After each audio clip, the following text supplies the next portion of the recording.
Guys, today I will be sharing how to make chocolate and dulce de leche poke cake. For the ingredients, we need 2 teaspoons of baking soda, half a teaspoon of salt, 1 teaspoon of baking powder, 1 teaspoon of instant coffee, 1 teaspoon of vanilla. This is 3/4 cup of buttermilk. If you can't buy buttermilk, then I'll put in the description box on how to make it at home. This is 3/4 cup of Dutch processed cocoa powder, 1.5 cups of sugar, 1.5 cups of plain flour, 2 eggs, half a cup of vegetable oil, and 1 cup of hot water. So to begin, we're going to grease the pan so the cake will easily come out. So I'm using vegetable oil in here. Preheat your oven at 180 degrees Celsius. Combine the flour, the cocoa powder, baking powder, salt, and baking soda. Give this a quick mix and we will set this aside. We're going to sift this later.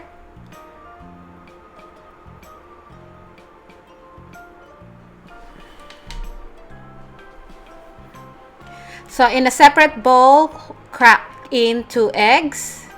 To these, we're going to add the sugar. Give it a whisk. To these, we're going to add the vanilla.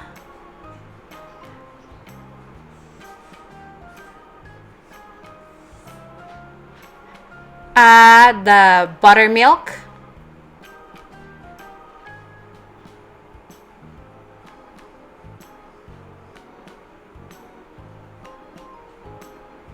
Oil,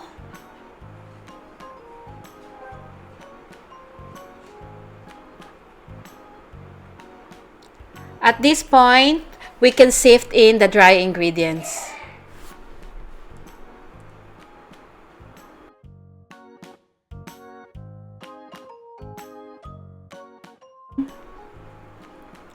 So just mix this until it is well combined.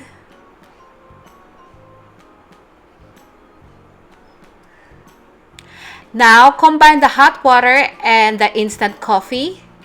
And then we're gonna pour this straight into our cake batter. Mix this thoroughly using a whisk. And then we're going to transfer this into our prepared pan. So I'm transferring the cake. I didn't add all of the cake batter into the pan because I don't want the cake to be too high. So I left just a little bit. So pour the cake just about halfway of the cake pan. Allow some room for it to rise. We will bake this in a preheated oven at 180 degrees Celsius for about 40 to 45 minutes, or until when you insert a skewer in the middle of the cake and the skewer comes out clean. With the remaining cake batter, I put it in a small baking pan. So as you can see, it's just a little amount. And then also bake this for about 15 minutes. After baking, this is what our cake looks like. We will let this cool down completely before we move on to the next step.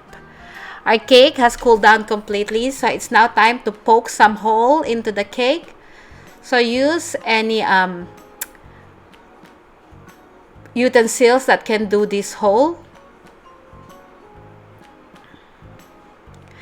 So I've got dulce de leche here. You can boil condensed milk for about 2 to 3 hours to have this, or you can just buy a store-bought one. So we're going to warm this in the microwave for about a minute using 30-second interval just for it to be runny. So after about a minute, this is what our dulce de leche looks like. We're going to pour this on top of the cake. And then using a spatula, spread the dulce de leche evenly on top of the cake. Make sure that the dulce de leche is going down into the holes that we made. There you go. We're going to set this aside while we move on to the whipped cream frosting. For the whipped cream frosting, we need 1 teaspoon of vanilla, 1/3 cup of Dutch processed cocoa powder, half a cup of icing sugar, 1.5 cups of whipping cream. So to begin, it's very easy. We're going to combine all of the ingredients. So in a bowl,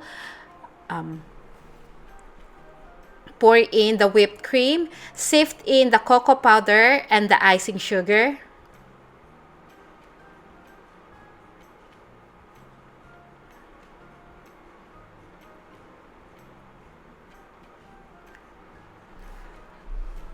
We're also going to add the vanilla. And then using an electric mixer, we're going to beat this until it forms stiff peak stage. Just be careful when you're whipping with whipping cream. Do not overmix it or else it will turn into butter. And this is now ready. So we're going to add all of the chocolate whipped cream into our cake.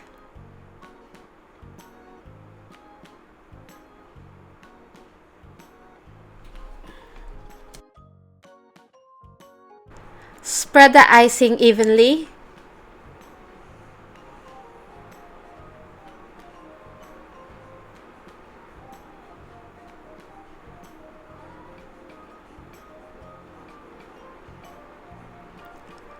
Alright, the next step are all optional now. These are mainly for decoration and for some texture, but it's not really necessary. So I'm using chocolate syrup.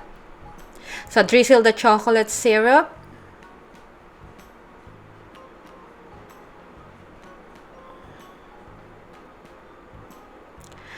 Next is to add or sprinkle crushed nuts. Again, optional. And then chocolate chips. Optional as well.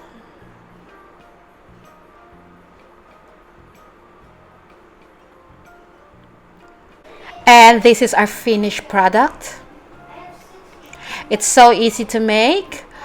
I hope you can give this a try. Now let's cut the cake. I'm cutting the cake fairly big, but you can make more slices to this.